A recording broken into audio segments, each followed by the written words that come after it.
Welcome to TJ9 news.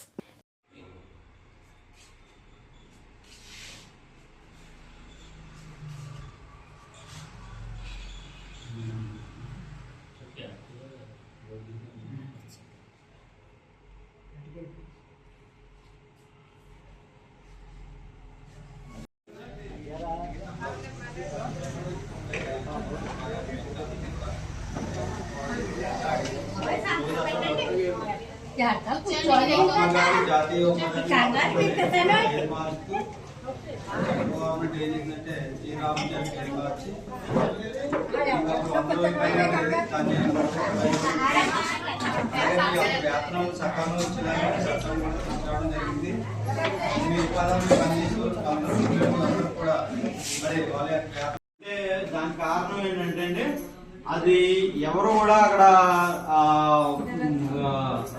ఉండి ఏంటంటే మా అక్కడ యజమానులు ఎవరు కూడా దానికి సమాధానం చెప్పేవాళ్ళు లేరు. అందరూ కూడా వాళ్ళు ఏంటంటే చెప్తే ఏమైపోద్దు అని చెప్పేసి చెప్పలేదండి. మెయిన్ జరిగింది అది ఏమండి. తర్వాత స్వచ్ఛాంధ్ర స్వర్ణాంధ్ర సాక్షర కార్యక్రమం మెయిన్ ఏంటంటే మనకి స్వచ్ఛాంధ్ర స్వర్ణాంధ్ర అంటే దీని ప్రకారంగా మనకి గ్రామంలో ఏంటంటే చెత్త సేకరణ ఇంటింటికి చెత్త సేకరణ చేయాలండి. మన గ్రామం ఇంటింటికి చెత్త సేకరణ అంటే ట్రాక్టర్ ఉంది, ట్రక్ ఉంది, మనుషులు కూడా పెడుతున్నాం, ఇంటింటికి తిప్పుతున్నాం. కాకపోతే మనకి డంపింగ్ యార్డ్ కానీ షెడ్ కానీ మనకి లేదు సార్. మన గ్రామంలో మన గ్రామం అంతా కూడా ఏకమయ్యి మనకి ఎక్కడైనా డంపింగ్ యార్డ్ కానీ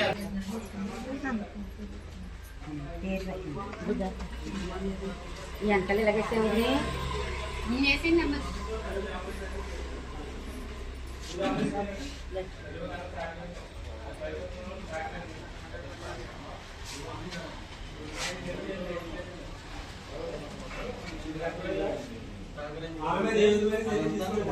అది ఏం అవ్వదు సార్. అది ఏమి అవ్వదు. మీరు సమాధానం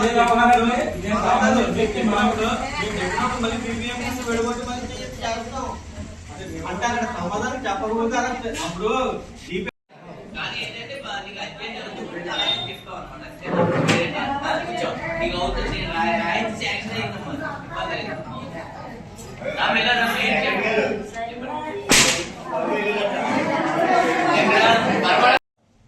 ఈరోజు వికసిత్ భారత్ జీ రామ్జీ మరి గ్రామంలో మన ఉపాధి హామీ పథకం కింద ఉండేటువంటి దాన్ని ఈరోజు మన ప్రభుత్వం వికసిత్ భారత్ జీ రామ్జీ అని మరి ఈరోజు పేరు మార్పు చేసి దాన్ని ఈవేళ మనం ఎవరైతే పనిచేస్తున్నారో వాళ్ళందరికీ కూడా గతంలో 100 రోజులు పనిని ఈరోజు 125 రోజులకి పెంచడం జరిగింది.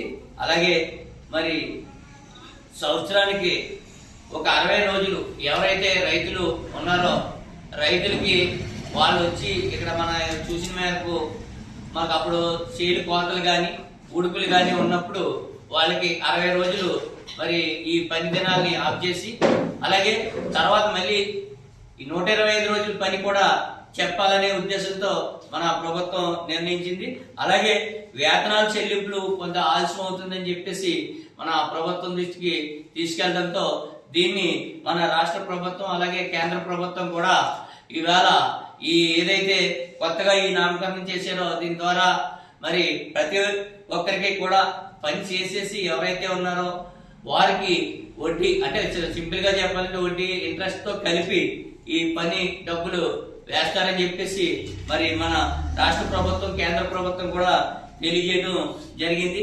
అలాగే కూడా ప్రతి ఒక్కరికి కూడా మరి జాబ్ కార్డు లేనటువంటి వారి అందరికీ కూడా జాబ్ కార్డులు ఏర్పాటు చేయమని కూడా మరి మన ముఖ్యమంత్రి నారా చంద్రబాబు నాయుడు గారు అలాగే మన పవన్ కళ్యాణ్ ఉప ముఖ్యమంత్రి పవన్ కళ్యాణ్ గారు అలాగే కేంద్ర రాష్ట్ర మన ప్రధానమంత్రి మన మోడీ గారు ఈరోజు ఏదైతే మన వికసిత్ భారత్ జీ రామ్జీ ఒక మన ఇది గ్రామంలో ఏర్పాటు చేసిన ఈ సమావేశానికి మరి ఇక్కడికి ఇచ్చేసినటువంటి అందరికీ కూడా నా యొక్క నమస్కారాలు తెలియజేసుకుంటున్నాను.